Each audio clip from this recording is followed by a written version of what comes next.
Chapter 25. Fire and Cold Water. Wareham was met in the hall by Lord Milborough, thanked for coming. They went up the broad staircase together. "The first gong has sounded, and there's nobody in the drawing-room," his host explained. "You'll find friends here, I hope? Colonel and Mrs. Martin." He paused. Wareham did not feel the necessity for speaking. "Lady and Miss Dalrymple, and half a dozen others." The half-dozen others multiplied before dinner. The great drawing-room, with its fine Gainsboroughs, looked cheerfully full. Lady Fanny welcomed Wareham warmly and put a dozen questions about her friends. "You saw them yesterday?" "And am the bearer of lost property." "My thimble! Thank you 1,000 times. Sad to say I had never missed it, but I must not let Milly know that, or I shall be scolded for my idleness. Oh, if you had only persuaded them to come with you." She hoped that Wareham's heart echoed the wish, and would have been mightily disappointed could she have peeped at it. Where was Anne? Not yet in the room. Mrs. Martin, however, smiled at him from a sofa, and he was obliged to seat himself by her side and to endure a characteristic greeting. "I hope you don't object, Mr. Wareham, but it almost gave me a shock to hear you were coming. I knew the sight of you would bring back that nightmare time at Bergen." "Did you mind it so much?" "How can you ask? I tell Lord Milborough he saved my life. For if the yacht had not been there, I might have hung myself. That poor young man. You never ought to have told him to come out. It wasn't fair on us." Wareham sat mute. She glanced at him and played with her great fan.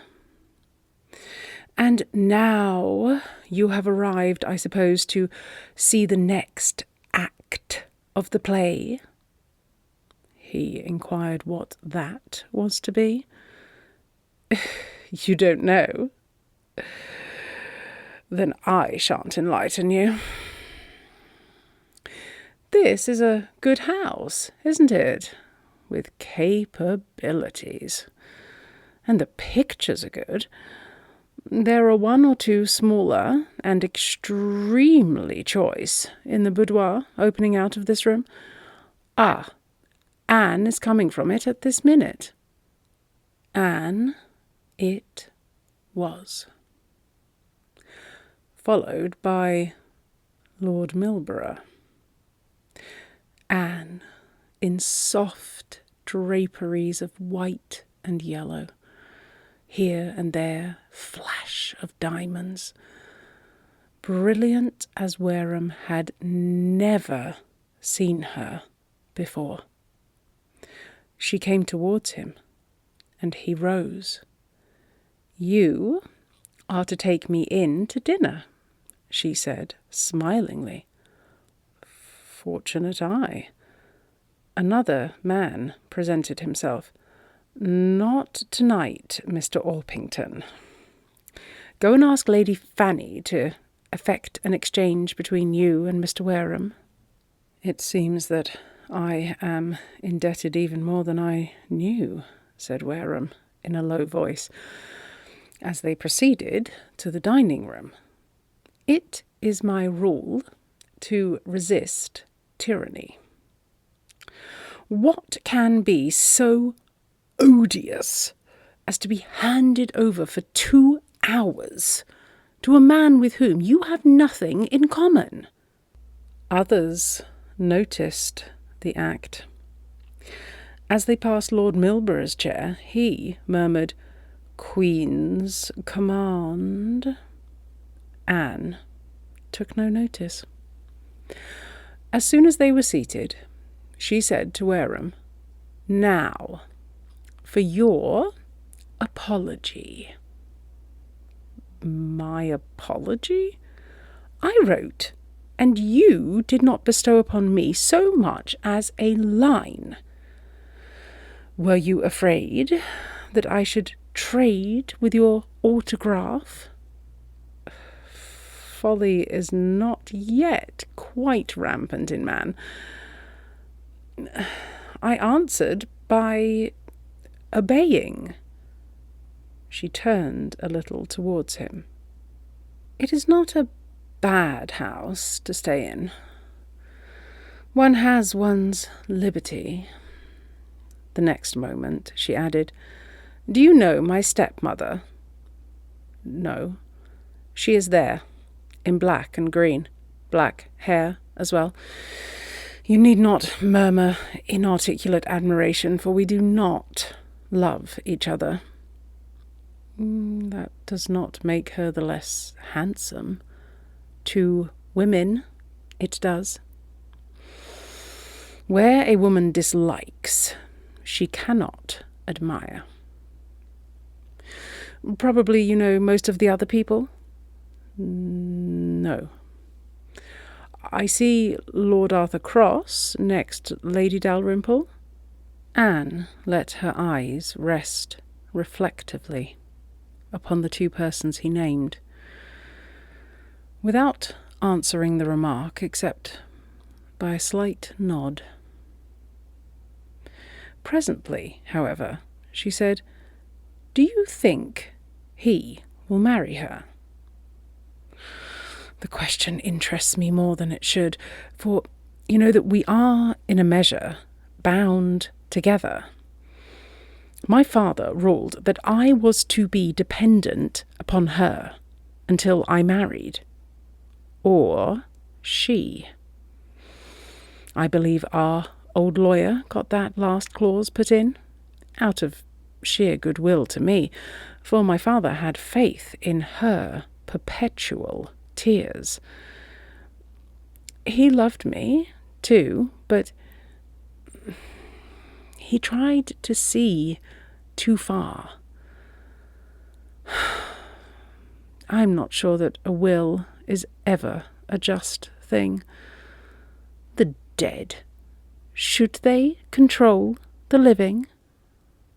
She was unconscious how closely Wareham's thoughts flew with hers. He said, "They must, while men have hearts. Made as we are, it is impossible to refuse what the dying ask." "What they ask?" repeated Anne, lifting her eyebrows. "I was talking of what they command.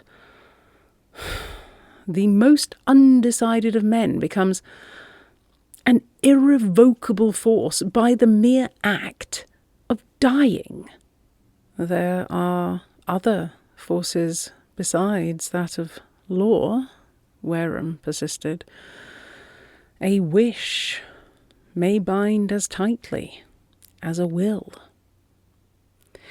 He was reminded of an old trick of Anne's, which he had almost forgotten, when she threw him a glance between half-closed lids. But the lady on his other side addressed a remark to him, and Anne took the opportunity to talk to her neighbour. Wareham saw Lady Fanny looking at them with what he supposed to be surprise at the audacity which had changed the order of the dinner, or rather the diners, of other thoughts of hers, he was unsuspicious. By and by, Anne addressed him again. "Are you the typical Englishman, only happy when you are killing something?" He broke into sturdy disclaimer. "You mean because I have come to shoot? I like the open air and the walking. As for results, I am absolutely indifferent." "But you go out with them tomorrow?" He said yes, and added quickly, without looking at her, "Why else am I here?" "True. Why else?" Anne said, speaking deliberately and nibbling an almond. "To tell the truth, I thought it probable the inducement might not be sufficient. That was why I wrote." The answer, "Your summons brought me," rushed to his lips and had to be driven back. He only ventured on, "And I have not thanked you," and dashed in another direction. "Colonel Martin looks almost happy.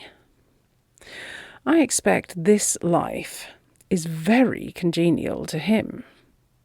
"Nothing could be more so. He is out from morning to night, and can tell you the history of every hit and every miss, chapter and verse. Norway was wasted time in his life. He has more heart than his wife," said Wareham bluntly. "You were speaking to her just now. Has that caused your criticism?" "Not that more than another, but it did not change my impression. I suspect that to change would always cost you something," said Anne, smiling. He was on the watch against a personal note, and held himself woodenly irresponsive. But the fretting consciousness of being tongue-tied whenever he was with her, of being forced into the condition of a surface against which a match was struck in vain, worried his nerves into irritation. More than once he thought that Anne glanced at him with surprise at his dullness, or might it be his coldness? This seemed hardly possible to him, conscious as he was of a fire within, which had to be kept down by liberal sluicing with cold water. It was delight to be near her, yet torture. And he told himself that he had been a fool to come. Yet, when the men were left in the room after dinner, it had become a desert. The evening might have been blissful. Opportunity was there. Could he have grasped her? Once or twice, it is true, Lord Milborough succeeded in monopolising Anne, but there was scarcely a minute when Wareham was not aware that the privilege might have been his, had he sought it. Anne's extreme beauty, the brilliant beauty which belongs to night, the attraction she undoubtedly was bent on exercising made his brain dizzy. As they parted in the hall, she said reproachfully, "So, you desert us for the whole of tomorrow?" "Thank goodness," said a voice behind. "Discontented men hanging about the whole of the day would be unendurable." It was Mrs. Martin. Anne laughed good-humouredly. "I don't know your discontented men." She was told to wait until experience had been broadened by marriage, and rated with prophecies all the way up the stairs. At Mrs. Martin's door she lingered, and finally entered, dropping into a deep chair near the fire. Blanche dismissed her maid and stood by the mantelpiece, unfastening her bracelets. "The house has capabilities," she said, "and you may make it charming." Anne stared. "My dear, you don't suppose that I am blind and deaf? Of course, we all know that you can marry Lord Milborough when you please. Why pretend?" "What do you expect me to say?" said Anne coolly. "Not the usual stock commonplaces. It is hard to be original when one has nothing to say. Harder, perhaps, when one has. I give it up. Commonplace or not, I assure you, Lord Milborough has not asked me to marry him, so that I have had no opportunity of accepting him," said Mrs. Martin eagerly, "giving him an answer. You are an adept, my dear, in holding a man at arm's length, or drawing him nearer, as you please." Anne's eyes were charged with anger. "Blanche! Can you deny it? Every now and then you land yourself in a scrape, as with that poor young fellow. Anne, tell me," with a change of voice, she leaned forward curiously, "if he had lived, what would you have done?" Anne glanced at her, and did not at first answer. She lay back in the chair, her dark head resting against the cushion, the flicker of the fire catching a diamond cluster which nestled in her hair. Presently she said slowly, "I don't know. I believe he might have swept me into marrying him." "Is that the secret?" "I feel like Samson, as foolish perhaps in breathing it, but the man who marries me must do it quickly. Give me no time to find out that I hate him or to change my mind. If I see him hesitate, he is lost."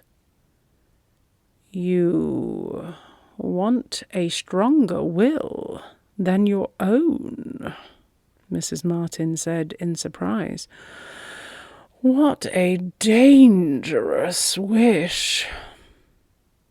"I want my eyes bandaged, like a shying horse," said Anne, smiling at her own simile. "Then I might take the leap. Otherwise, I see too much, and imagination refuses to trot along meekly, gazing at the one side of the subject which is presented to me. It is a pity you did not live in old days.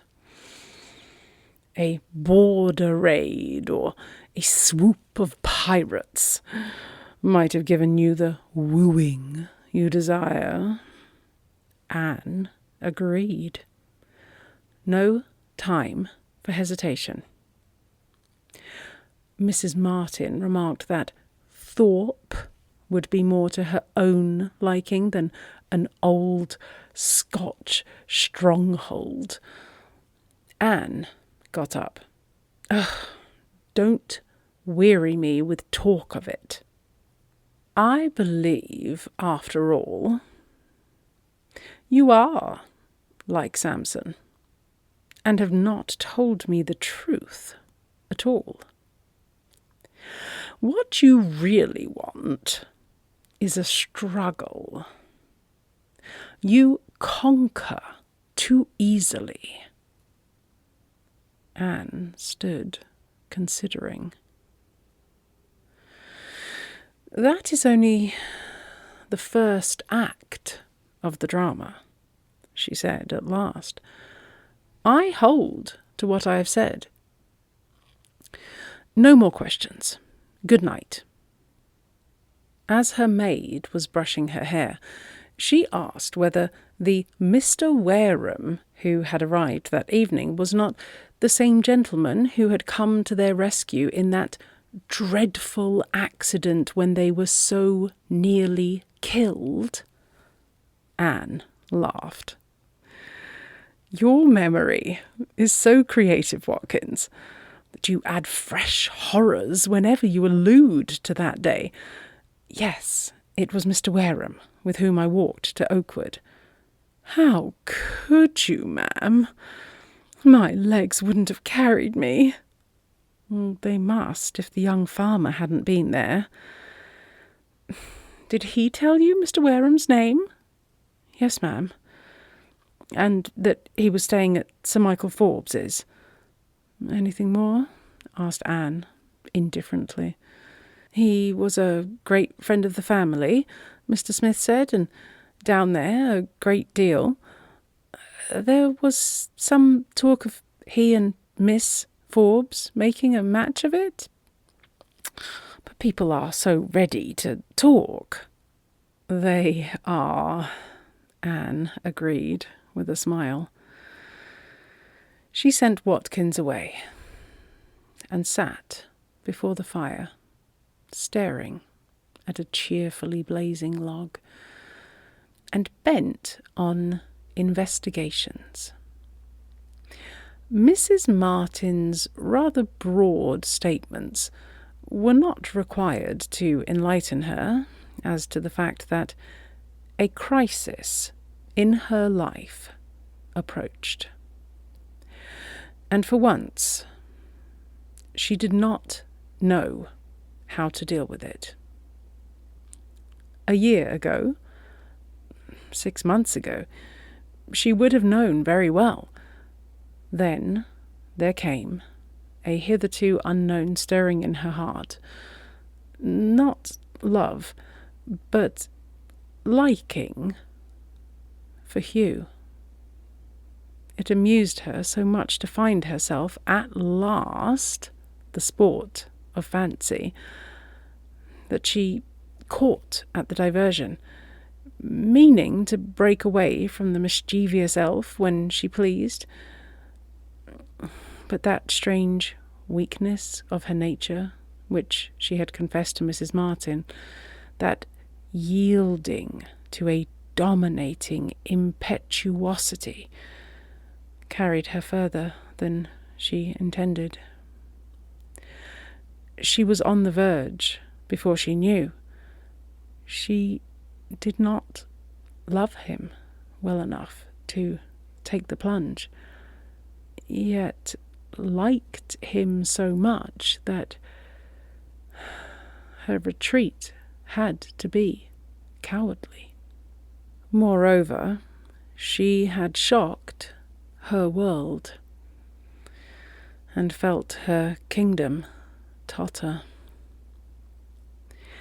To meet Wareham at this moment was to be irresistibly impelled to charm, conquer him, and she was once more queen, at least in her own estimation. She found balm to her wounded vanity in reasserting power. Then she was puzzled. Convinced that, to a certain extent, she had succeeded, she was met by a wall of reserve. Tried to get round it, to break it down, failed, and stood piqued and revolving. Even when she had, to her own satisfaction, penetrated the cause, it displeased her. For though she had never felt a deep love, she insisted that to be true it must override friendship. Difficulty and displeasure together attracted her to Wareham the more. And when Hugh died, her thoughts crowned him for his fidelity. The more readily, since it could no longer hamper her. The verdict upon her that she was heartless she had accepted with a jest and quoted the world, but it had secretly stung her because she was suspicious of its truth. But her feelings towards Wareham relieved her, for something had awakened in her, different from what she had hitherto experienced. She told herself that to marry him, she might be ready to give up a good deal. Thorpe, for instance. And she closed her eyes, recalling his face, his voice, the strength of his mouth, which had always fascinated her. Meeting him at Furley, she had expected more than he gave. As it did not come, she supposed that he was waiting for a decent interval to elapse, or perhaps trusted to that second interview which Sir Hugh's death frustrated. But now she had cast her die.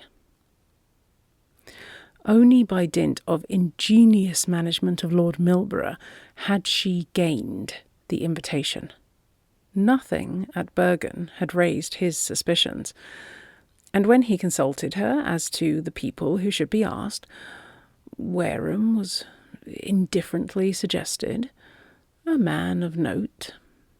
"Not much in my line," said Lord Milborough, whereupon her "but perhaps in mine" alarmed him, lest she should think her taste would not have full play.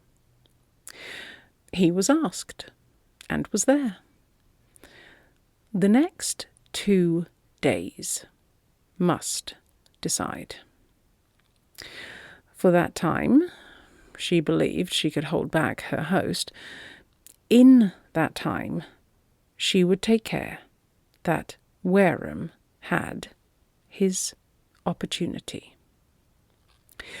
She did not acknowledge herself to be won, but owned that he might win her.